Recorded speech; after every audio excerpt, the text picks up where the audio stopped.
funcional. Hay una alteración global de las funciones cognitivas.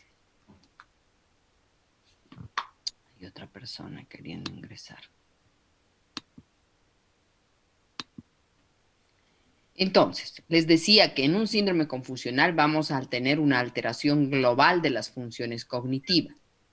Las principales manifestaciones son, ¿cuáles son las manifestaciones principales en un síndrome confusional?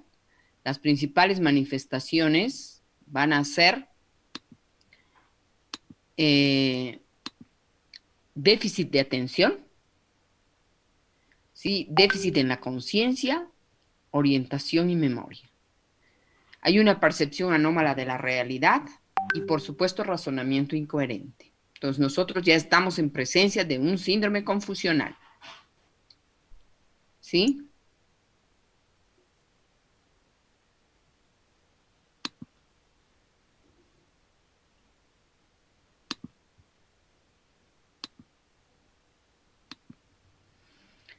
¿Cómo es la evolución de un síndrome confusional? Tiene un curso fluctuante, es de comienzo frecuentemente abrupto y de breve duración, ¿no? O sea, no tiene una evolución, digamos, va de poquito y avanza. Es un curso fluctuante, o sea, a momentos parece que están bien, luego están mal, ¿no? Y comienza en forma abrupta, generalmente dura poco.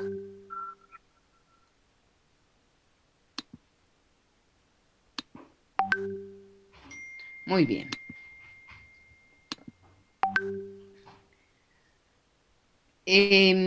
Los síndromes confusionales son muy frecuentes en la demencia, ¿no? En la patología de demencia. Hasta el 40% de los ancianos hospitalizados pueden hacer un síndrome confusional. Este síndrome tiene una elevada morbimortalidad.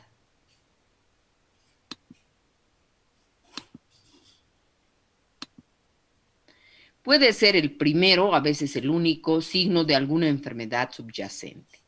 En geriatría podríamos decir que es una urgencia.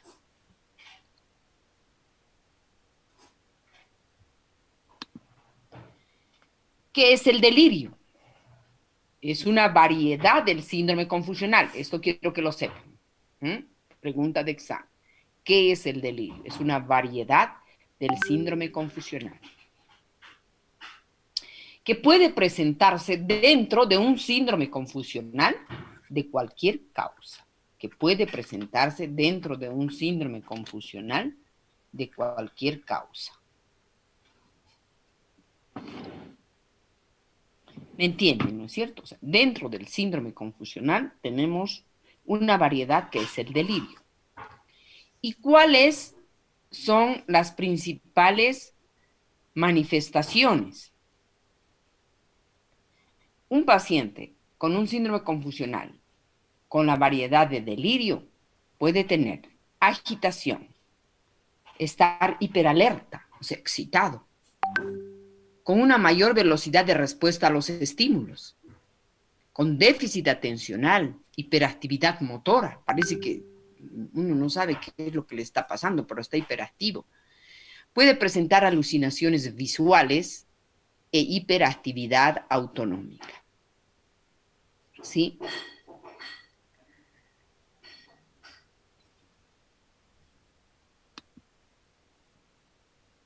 Este síndrome confusional agudo, llamado también delirio, puede llevar al estupor o a la agitación. ¿Sí? Puede tener alteraciones del ritmo vigilia-sueño. O sea, por eso es que de noche no duermen y de día duermen.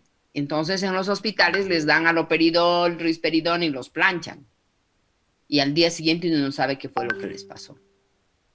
El enfermo aparece adormecido, obnubilado, confuso, sin claridad perceptiva.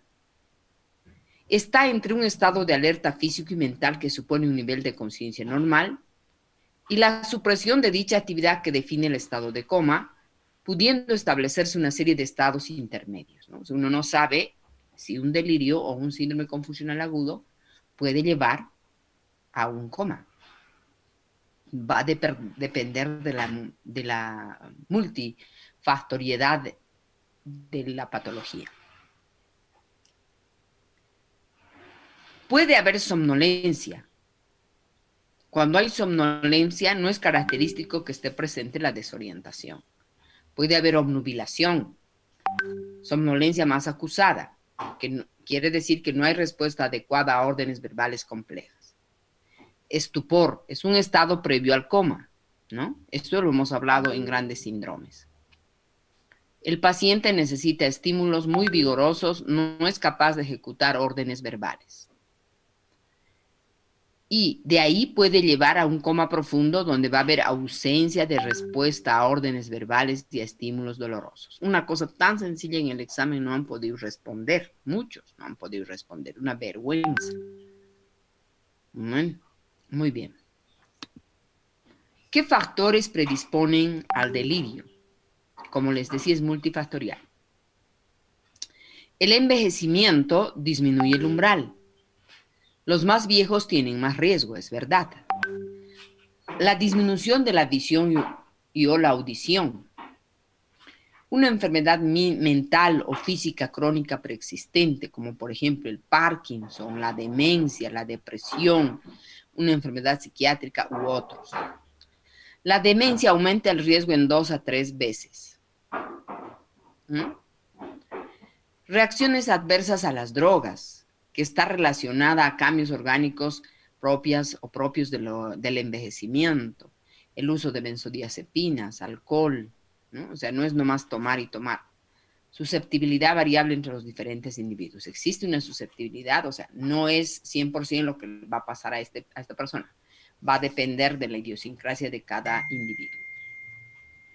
Factores ambientales, el cambio de ambiente, el exceso de estímulos, la falta de sueño, la fatiga, otros. Por ejemplo, en un paciente con demencia no se aconseja cambiarlo de ambiente porque puede hacer un síndrome confusional agudo, ¿sí?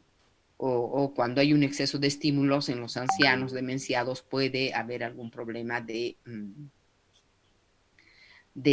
esto, ¿no? De un delirio. Traumas o cirugías recientes, especialmente los de cadera. Las prótesis de cadera en la gente grande casi siempre lleva a un síndrome confusional, que necesariamente hay que tratarlo con neurolépticos.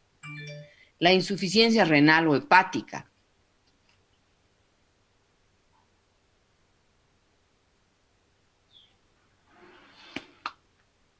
Alteraciones electrolíticas, por ejemplo, las diarreas. No sé si hay alguien en la sala queriendo entrar. 2. Les decía, insuficiencia renal, insuficiencia hepática, alteraciones electrolíticas, o sea, por cuadros diarreicos, por ejemplo. O sea, los dos extremos de la vida son súper delicados, ¿no? Los infantes, los lactantes, los niños y los ancianos. Una diarrea los puede llevar a la muerte, no es lo mismo. En gente grande, una diarrea puede llevar a la muerte por las alteraciones hidroelectrolíticas. Las infecciones, pues, una faringitis en un anciano hay que tratarlo inmediatamente porque puede hacer una neumonía, hacer un síndrome confusional y luego evoluciona a todo lo que les he hablado, hasta morir, ¿no? Llegando a un coma. Muy bien.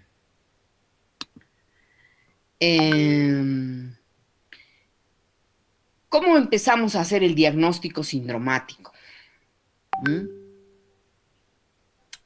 Debemos empezar a pensar en las siguientes patologías.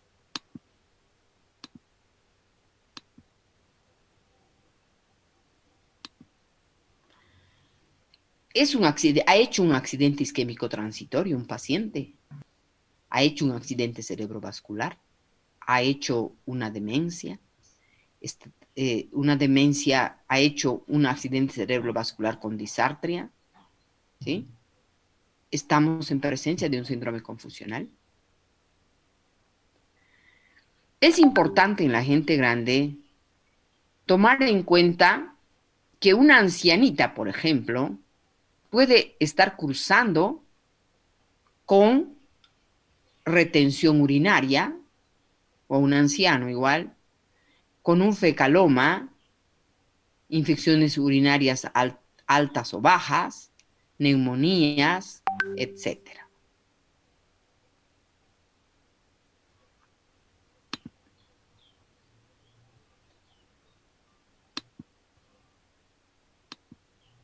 Bien. Seguimos con las causas de un síndrome confusional.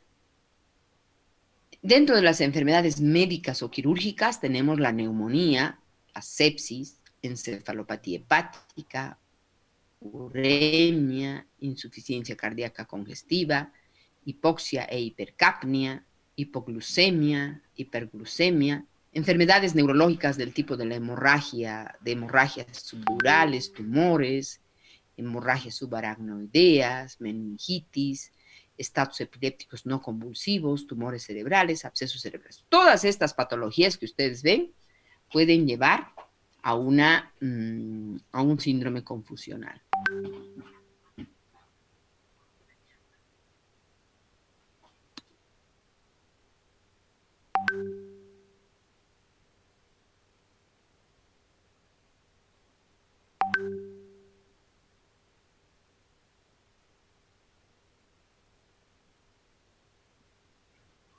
Muy bien. Traumatismos craneales, fíjense ustedes, hidrocefalia, meningoencefalitis, causas sistémicas, endocrinopatías, infecciones, trastornos metabólicos. Bueno, acá está todo: hipoxia, hipercapnia, hipoglucemia, uremia, porfiria, deshidratación, la enfermedad de Wilson, hepatopatía, acidosis alcalosis, hiperhiponatremia, hiperhipocalemia, hiperhipocalcemia, infecciones, sepsis, brucelosis, neumonía, endocarditis, paludismo, fiebre reumática. Entre los fármacos y las intoxicaciones por ellos o los estados de abstinencia tenemos los fármacos anticolinérgicos, los sedantes, la privación de alcohol produciendo lo que se llama, acuérdense, el delirium tremens. ¿Mm?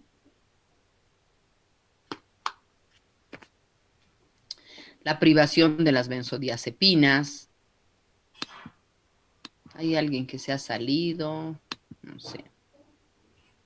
Por eso es que nunca se debe suspender de golpe la benzodiazepina.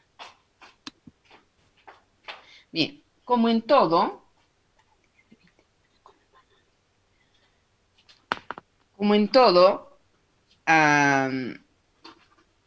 la historia clínica va a ser muy, muy importante, ¿no es cierto? Recoger los datos de los familiares sobre los antecedentes básicos. Si ese paciente consume droga, alcohol, si ha estado expuesto a tóxicos, si hay un estado previo del enfermo, si tuvo algún episodio similar en el pasado, la forma de comienzo, qué factores fueron los desencadenantes, si a lo mejor hubo un cambio de medicación. Es importante también hacer la anamnesis por aparatos. Será importante el examen físico, muy importante. Primero, ustedes, ya les he dicho, que la inspección es algo que no podemos obviar. O sea, de entrada uno ya va mirando.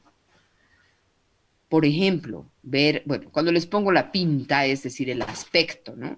La pinta, el aspecto, ¿cómo está ese paciente? Ver si tiene disnea, si tiene taquipnea, cianosis, si está pálido, si hay dolor, palpando el abdomen, el tórax, si hay cefalea, si hay dolor de cadera, etcétera. Y ojo con el paciente geriátrico. Generalmente, esto quiero que lo entiendan bien, el paciente geriátrico es oligosintomático. ¿Qué significa esto? Que tiene poca sintomatología y sin embargo está como un fuego ya para morir. Las infecciones generalmente en los pacientes ancianos no tienen fiebre.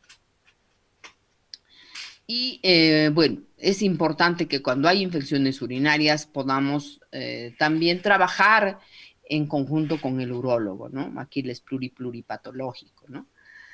es importante trabajar con los especialistas de las diferentes especialidades. El paciente que es grande generalmente tiene mucha patología y sin embargo no tiene sintomatología. Eso debemos considerar cuando estamos enfrente de un paciente que no tiene fiebre, que tiene de pronto un síndrome confusional. No debemos descartar la posibilidad de que haya una infección urinaria. Constantes básicas, hay que ver la temperatura, la presión arterial, la frecuencia cardíaca, la frecuencia respiratoria, el azúcar.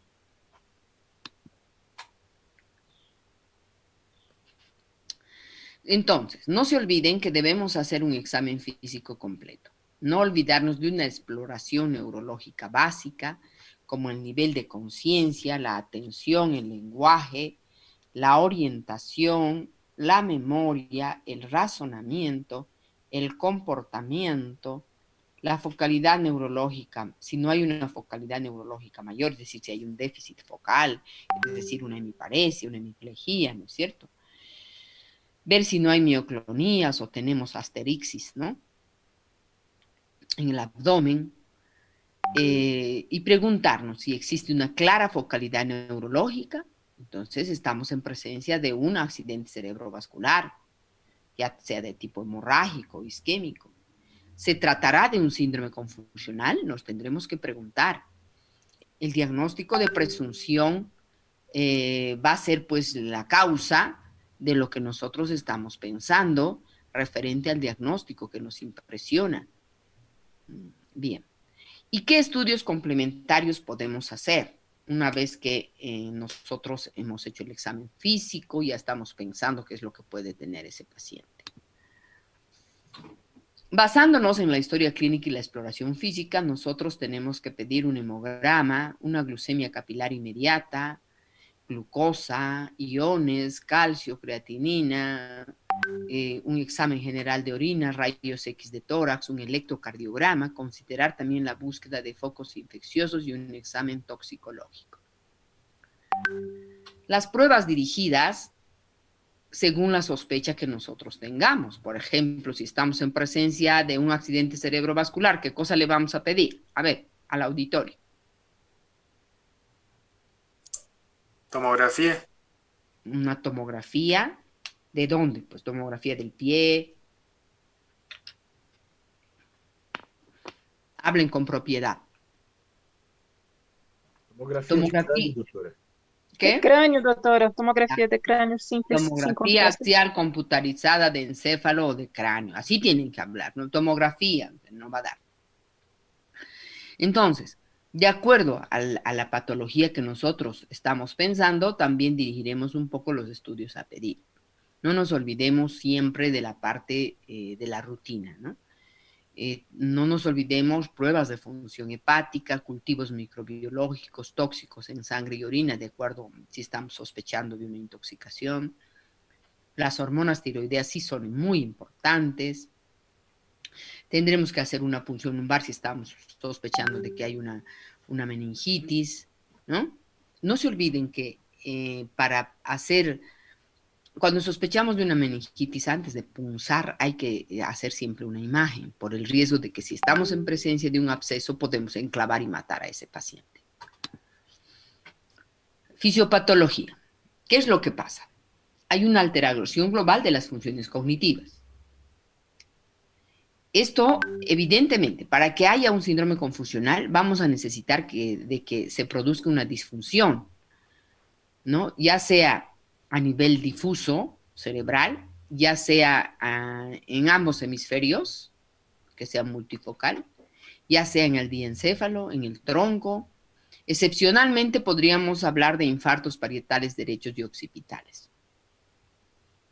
Sin embargo, en la mayoría de los síndromes confusionales, la mayoría de las causas no son neurológicas, ¿no? O sea, hay que tomar en cuenta, generalmente la mayoría de las causas en un síndrome confusional son pues desbalances hemodinámicos, por diarreas o infecciones o sepsis. ¿Mm? La presencia de signos neurológicos focales no implica que la causa sea neurológica, pero su ausencia no la descarta. ¿Entienden? Es decir, el hecho de que no haya focalizado en este momento, tampoco podemos decir que no haya una enfermedad neurológica. Es decir, puede haber una meningitis, por ejemplo. No sé si me están entendiendo. ¿Está todo ok? Sí, doctora. Ok. Bien. ¿Con qué tenemos que hacer diagnósticos diferenciales? Bien, acá tengo como frecuentes los signos focales en estas patologías. Anótenlo.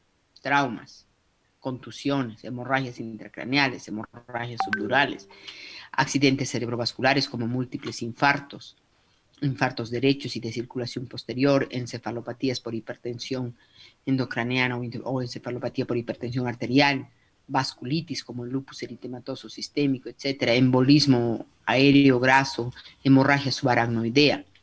En los casos de epilepsia, los estados posictales pueden llevar a síndromes confusionales, los estados parciales complejos. El estado posictal es después de un ataque, ¿no? Después de una crisis convulsiva, el paciente queda confuso, excitado, le preguntas si no sabe qué decirte, o habla incoherencias, o directamente no responde órdenes simples ni complejas. Las neoplasias, por ejemplo, las metástasis múltiples, las carcinomatosis meningias, los tumores de la línea media, las hidrocefalias, edema y compresión del tronco encefálico, los síndromes paraneoplásicos. En cuanto a las infecciones, muy frecuente que podamos tener síndromes confusionales en las meningoencefalitis, los abscesos múltiples, el linfoma múltiple.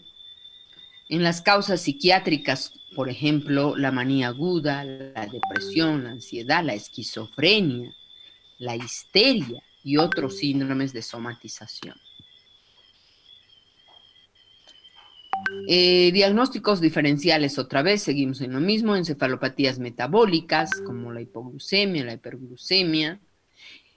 Estas en que no son comunes los signos focales. Cuando hablo de signos focales me refiero a que no ha hecho una hemiparesia, una hemiplegia, ¿no es cierto? Entonces, en la otra tabla teníamos que son comunes los signos focales. En esta tabla no son comunes los signos focales.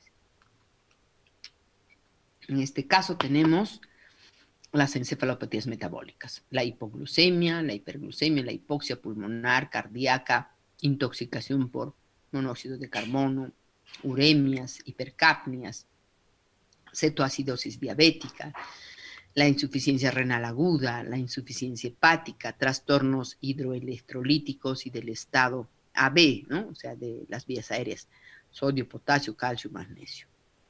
Intoxicaciones de alcohol y otras drogas, acuérdense, no es nomás beber y beber. Fármacos, abstinencia en drogas y fármacos, tóxicos químicos, hiperactividad hormonal, alteraciones de la tiroides, la paratiroides, las suprarrenales, infecciones como neumonía, infecciones urinarias, otitis, colecistitis, endocarditis, paringoamida, etc. Ustedes fíjense la gran cantidad de patologías que pueden llevarnos a un síndrome confusional sin signos focales. Enfermedades hematológicas, deficiencia de vitamina como la tiamina, por ejemplo, en la afasia de Wernicke por alcohol, ¿no? Por intoxicación alcohólica. Vitamina B12, ácido nicotínico, injurias térmicas, por ejemplo, la hipotermia, golpes de calor.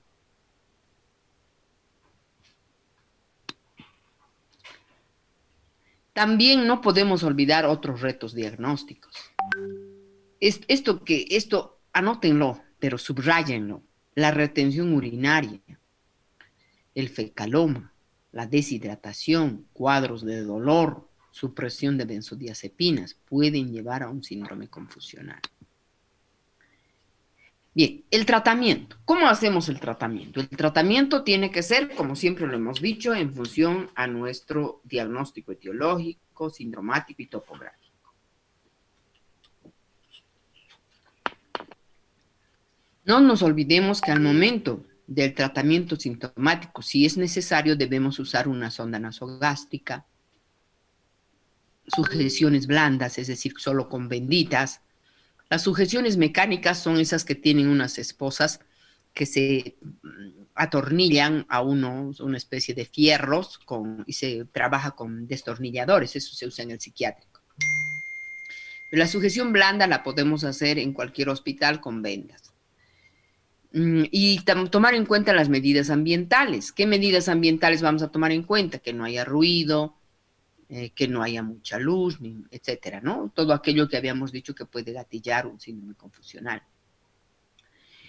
Al momento de recetar los fármacos debemos tener en cuenta siempre los efectos colaterales y a quién le estamos dando, ¿no? O sea, tuve una paciente que una psiquiatra le dio risperidona. La señora tuvo poca resistencia, digamos, era dosis, no era dosis elevada, pero la señora no dormía, no despertaba al día siguiente, le habían dado por decirte hoy a la mañana y hasta el día siguiente de la noche seguía durmiendo, entonces la tuve que internar para hidratarla, etcétera, ¿no? Bien, y un tratamiento profiláctico. El tratamiento también está en base a dirigirnos a la ansiedad, a la inquietud. Con lorazepam, bueno, acá les pongo las dosis, que esto estará de acuerdo obviamente al tipo de paciente, clometiazol, clorazepato, etcétera. La agitación y el delirio podemos usar tioridazina, clorpromacina, haloperidol, también risperidona. En situaciones extremas y fallas terapéuticas podemos usar el clometiazol por vía endovenosa, pero aquí no tenemos, ¿no? No tenemos, hacemos otro tipo de manejo. Bien, hasta acá es síndrome confusional. ¿Hay alguna pregunta?